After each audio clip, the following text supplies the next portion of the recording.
Canada is preparing for one of its most consequential diplomatic moves of the decade.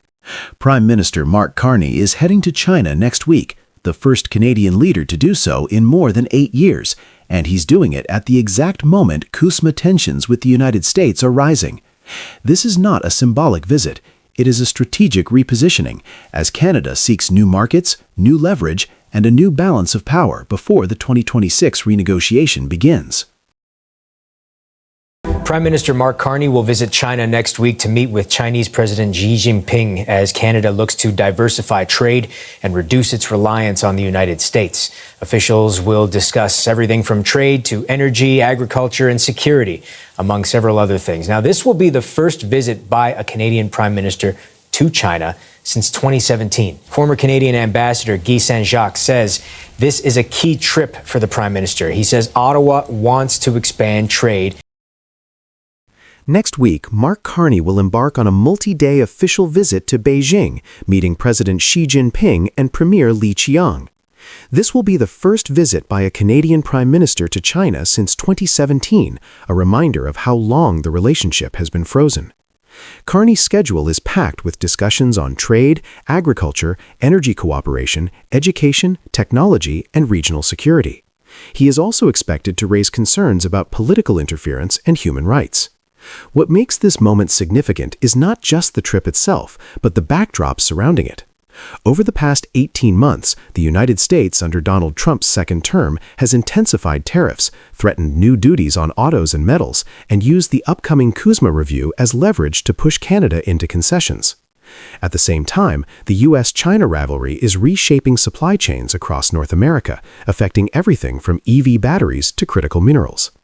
In this environment, Carney's decision is not a diplomatic nicety. It is a calculated move at the intersection of economics, geopolitics, and national strategy.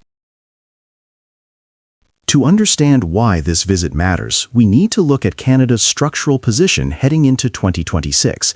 Roughly 68% of Canadian exports still go to the United States.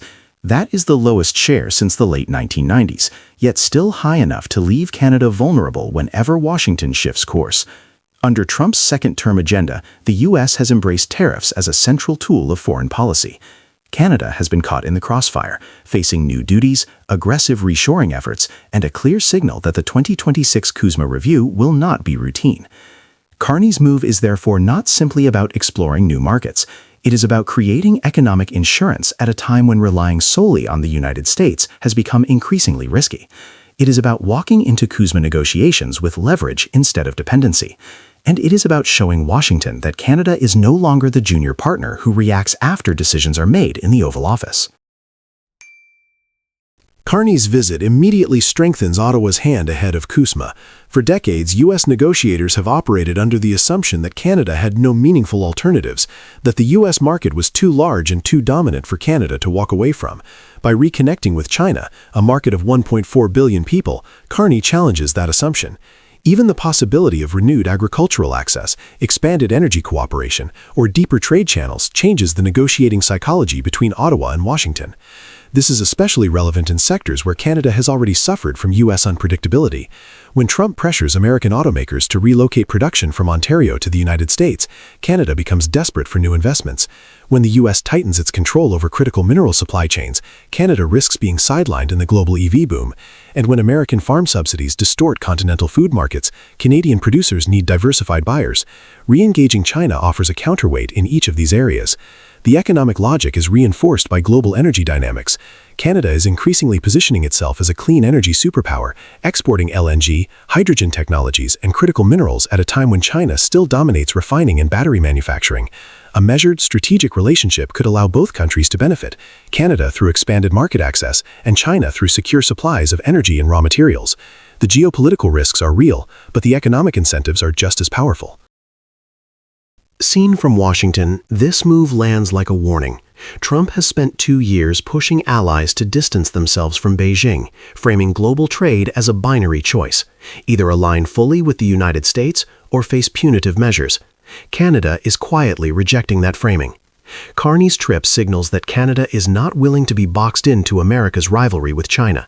It asserts that Canadian sovereignty includes the right to build economic relationships based on national interest, not American expectations.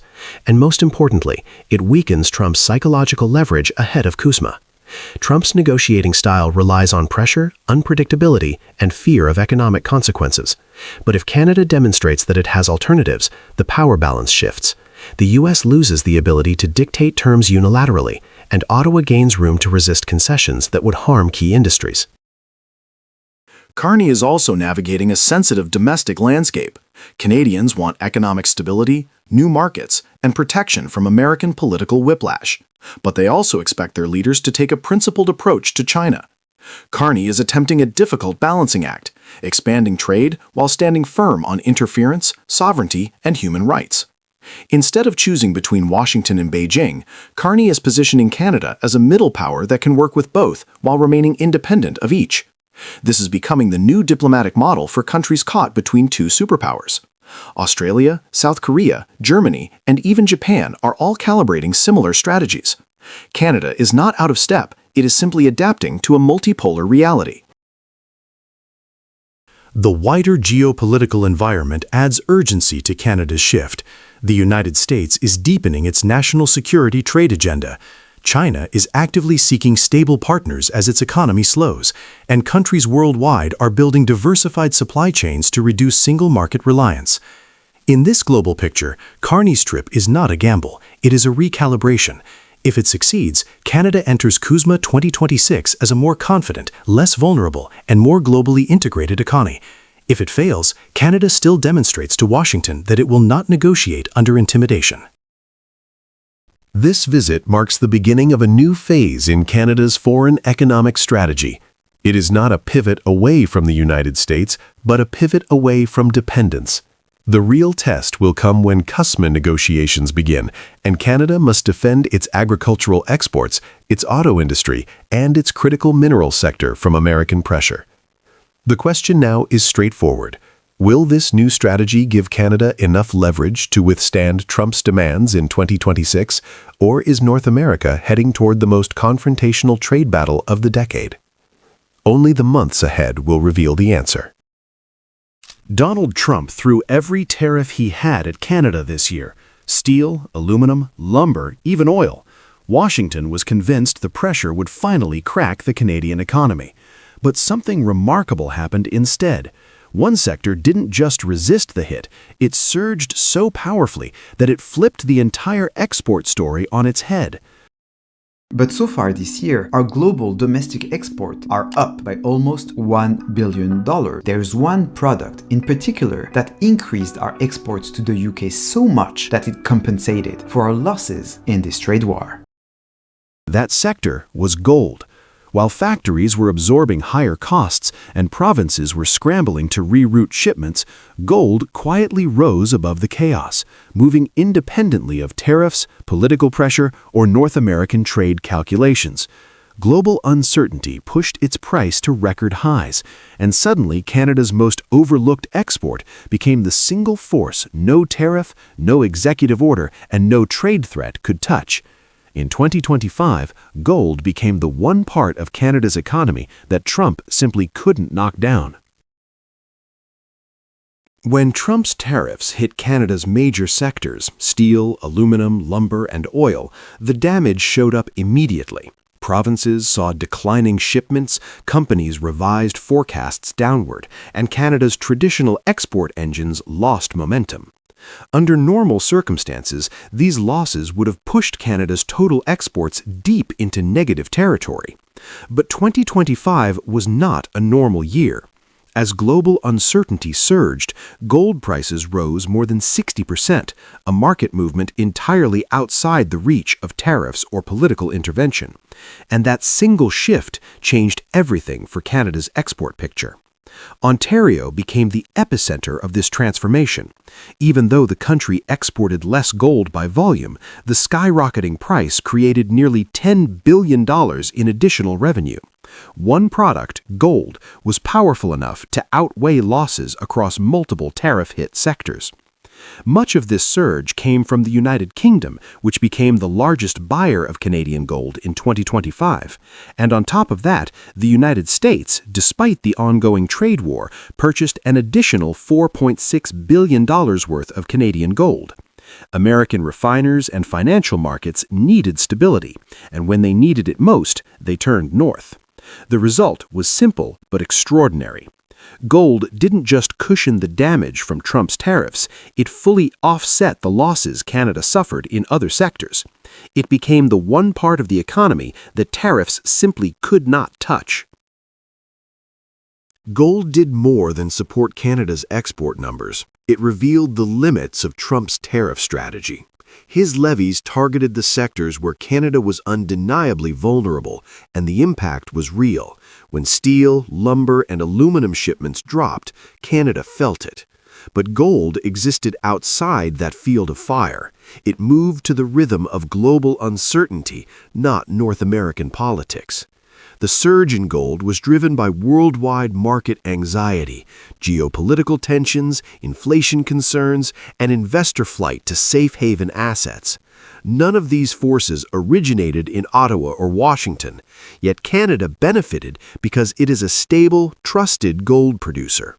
Trump could raise tariffs on metals and manufactured goods, but he could not suppress global demand for certainty, and gold is certainty in physical form.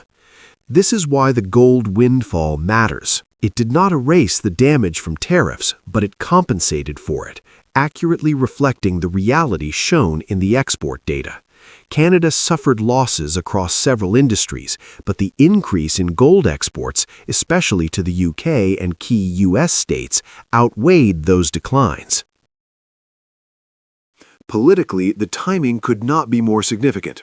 Canada enters the 2026 USMCA review with evidence that even a full-scale tariff offensive cannot collapse its export capacity. Not because Canada found a clever workaround, but because the global market introduced an unexpected counterweight. Gold became a stabilizer. It prevented Canada from entering USMCA negotiations weakened or desperate. And it reminded Washington that Canada's economy is tied to global cycles the U.S. cannot dictate. The fact that the United States itself became a major buyer of Canadian gold deepens this point. Even during a trade confrontation, American refiners and investors had no choice but to buy from Canada when the price of gold surged.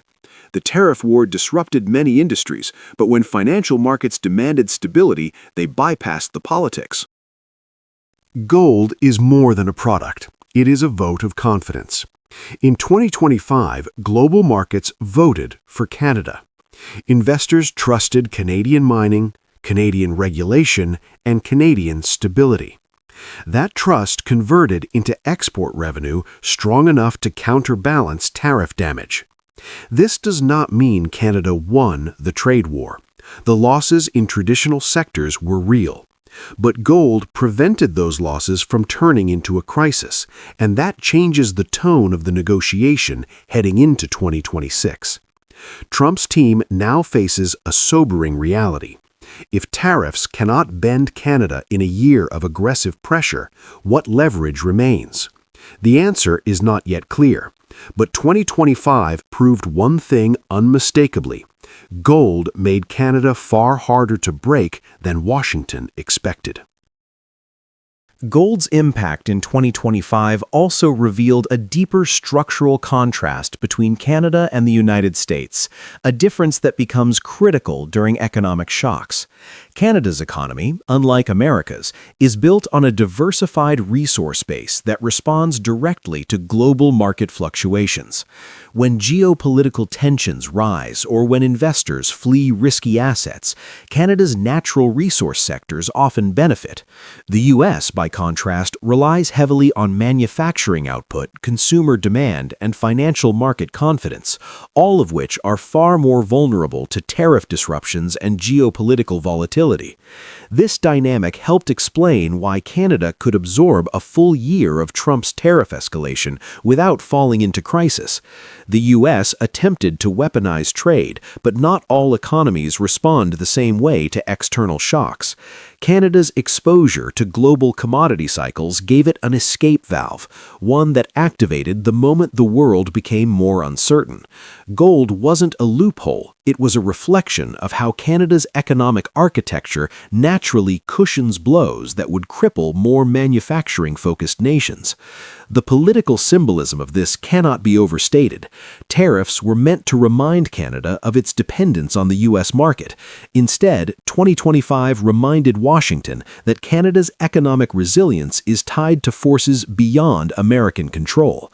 Gold became proof that Canada can take a hit in one arena while gaining strength in another, a profile far more flexible than Trump's trade advisors expected. And heading into 2026, that flexibility becomes its own form of leverage. Ultimately, gold didn't erase the damage Trump's tariffs inflicted on Canada's traditional sectors, but it did something far more politically significant. It prevented those losses from defining the year. By matching and, in key months, exceeding the decline in tariff-hit industries, gold proved that Canada's economic resilience doesn't begin or end at the U.S. border. It begins in global markets Washington cannot bend. That reality reshapes the path to USMCA 2026. Trump's team expected a weakened partner, boxed in by falling exports and shrinking leverage. Instead, they face a Canada that absorbed the hit, offset the losses, and enters negotiations with evidence that even the harshest tariff campaign couldn't collapse its position. Gold didn't make Canada untouchable, but it did make Canada unbreakable. And that changes everything. Isn't it bad enough that the Prime Minister broke his promise on trade? Why is he going ahead with an industrial carbon tax that will kill even more steel jobs? Obviously, our thoughts are with the workers affected by the unjustified and unjustifiable tariffs imposed by the White House, and we'll continue to work with them as Algoma Steel is going through a difficult situation, to say the least. Mr. Speaker, my team and I have been in contact with Algoma's leadership team. We absolutely have every confidence in the Algoma workers as they're going through this hardship, and we will make sure that we support them as they're developing new products and also accessing new markets. We'll fight for these jobs. Canada finally said the quiet part out loud. In one of the most heated exchanges of the season, Foreign Affairs Minister Mélanie Joly stood in the House of Commons and tore through the political fog surrounding Algoma Steel's devastating layoffs. Her message was blunt. Algoma's crisis is not a product of Canadian failure. It is a direct result of Donald Trump's tariffs. For weeks, the opposition tried to frame the layoffs as proof that the Liberal government had mismanaged the economy, mishandled negotiations, and choked industry with carbon pricing.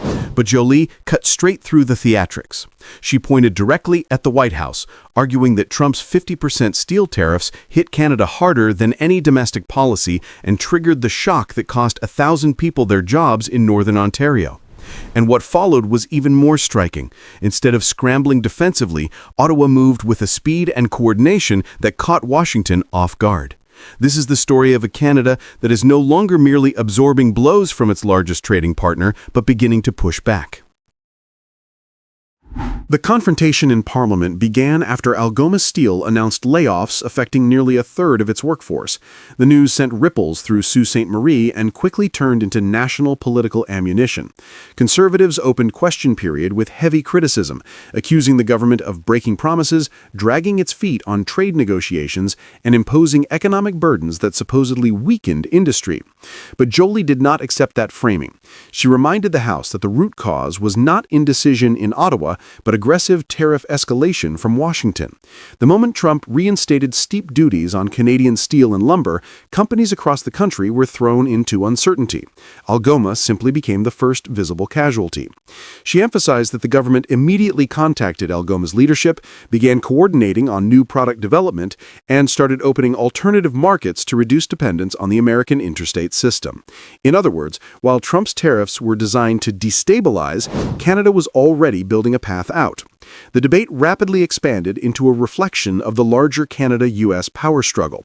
Conservatives insisted the government had failed workers. Liberals insisted they were fighting an economic war not of their own making. And Jolie's confidence suggested something deeper. Canada was preparing for a future where the United States is no longer a stable or reliable partner. To understand the scale of the shock, we need to look at the numbers. Trump's administration slapped 50% tariffs on Canadian steel in 2025. According to reporting from Reuters and AP, the White House viewed these tariffs as leverage ahead of the 2026 USMCA review. The intention was clear: create pressure, disrupt Canadian industry, and extract political concessions later. Instead, the consequences landed immediately on Canadian communities. Algoma's layoffs struck families, mortgage holders, and local businesses at a scale that resembles a regional recession. This is why Jolie's intervention matters. She reframed the narrative, reminding Canadians that Trump, not Ottawa, fired the first shot. This framing is not political spin. It matches the economic reality reported by analysts across major outlets. U.S. tariff aggression, not carbon pricing, was the dominant shock factor of 2025. What surprised many observers was the speed of Canada's response. Instead of sitting back and hoping Trump would blink, Ottawa immediately established a crisis coordination team with Algoma management. Minister Champagne spoke daily with Unifor leadership. Carney's cabinet initiated rapid assessments of export opportunities in Europe and Asia, particularly markets hungry for low-carbon steel. This shift is not symbolic. It signals a deeper change in Canadian strategy. For decades, Canada treated access to the U.S. market as a given, but the Trump era has forced a reckoning.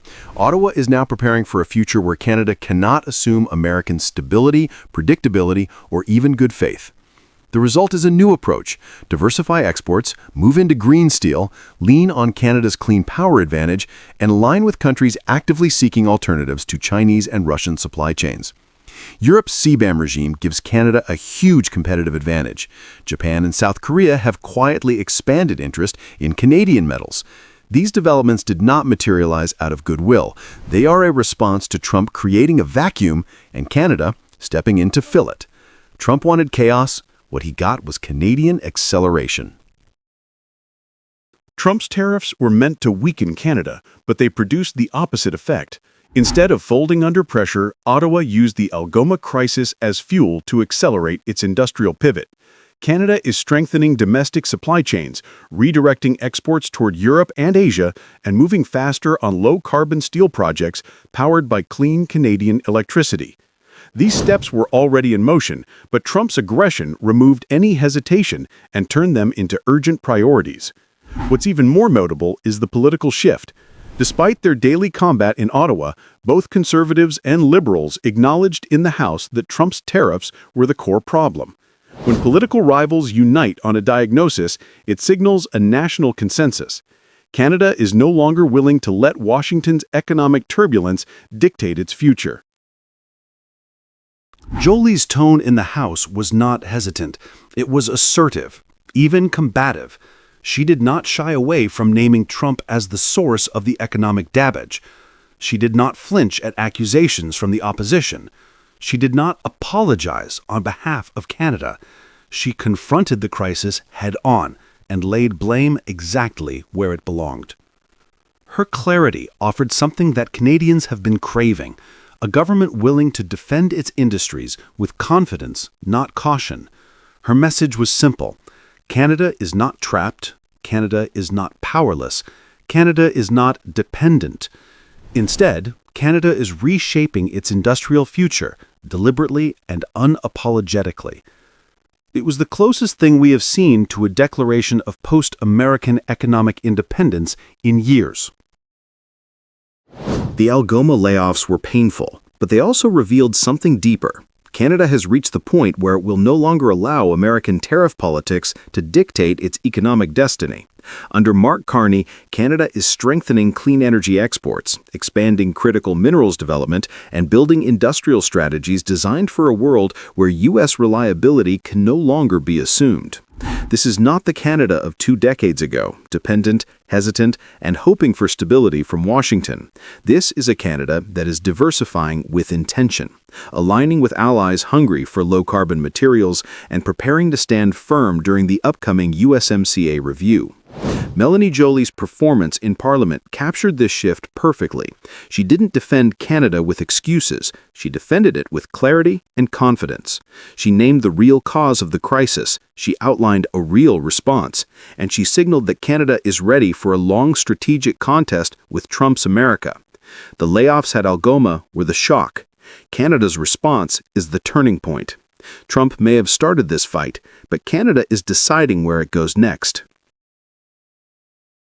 Today, the Prime Minister has announced the conclusion of negotiations for Canada's participation in SAFE, unlocking billions of dollars of defence opportunities for our Canadian businesses. The Prime Minister was right. It was part of his fundamental plan for the future in reaction to the changes south of the border, in reaction to the new normal that we're facing as an economy. So I think right now we are very well placed to see quick action on Buy Canadian. Canada just made one of the most decisive geopolitical moves of the decade. For the first time in history, the European Union has opened its flagship defense procurement program to a non-EU country, not the United States, not the United Kingdom, not Japan or South Korea. It is Canada. This isn't symbolic. This isn't a handshake agreement that gathers dust. This is access to a European defense ecosystem that could channel more than 150 billion euros into weapons, technology, manufacturing, and shared military capability over the next decade, according to reporting from Reuters and AP News. Canada is now inside the tent. The U.S. is not. And that changes the balance of influence across the Atlantic permanently. Canada is the only country outside of the European Union to be asked to join the European Union. So it's a very unique opportunity for us. So the opportunities for Canada are enormous. It will catalyze massive private investment in Canada. The deal was announced on December 1st, after months of fast-track negotiations between Ottawa and Brussels. Canada has formally secured participation in SAFE, short for the Security Action for Europe program, a major EU initiative designed to rebuild defense production capacity, strengthen supply chains, and modernize European forces as global threats intensify. In the press briefing, Canadian officials explained that the agreement gives Canadian companies full access to Europe's next generation of procurement competitions. That means everything from ammunition and artillery systems to drones, missile components, advanced infantry weapons, and high-tech electronics. It also means new opportunities to attract European investment into Canadian factories and research centers. SAFE is structured in a way that rewards reliable partners, and Canada has now been recognized as one. What makes this breakthrough even more striking is the comparison. The United Kingdom, a G7 economy and a long-standing European defense heavyweight, failed to finalize its own negotiations with Brussels after both sides hit a wall over access fees. Canada, meanwhile, cleared that barrier entirely. Behind the scenes, this moment is the result of Prime Minister Mark Carney's broader strategy over the past year, a strategy that treats diversification not as a talking point, but as a national imperative. With U.S. tariffs hitting Canadian industries and U.S. politics becoming more uncertain, Ottawa made the choice early: build new alliances, reduce dependence on America, and step into global partnerships that value stability and long-term cooperation. SAFE is now the clearest proof of that shift. For decades, Canada's defense sector has been tied directly to the United States. The majority of exports moved through American pipelines, and procurement decisions in Washington directly affected Canadian jobs. But as Trump's second term reshaped U.S. trade policy into a mix of tariffs, political pressure, and threats, even against allies, Canada faced a new reality. American reliability could no longer be taken for granted. SAFE changes that dynamic entirely. By joining Europe's defense market, Canada now has a second anchor, one that is predictable, rules-based, and deeply invested in strengthening long-term partnerships.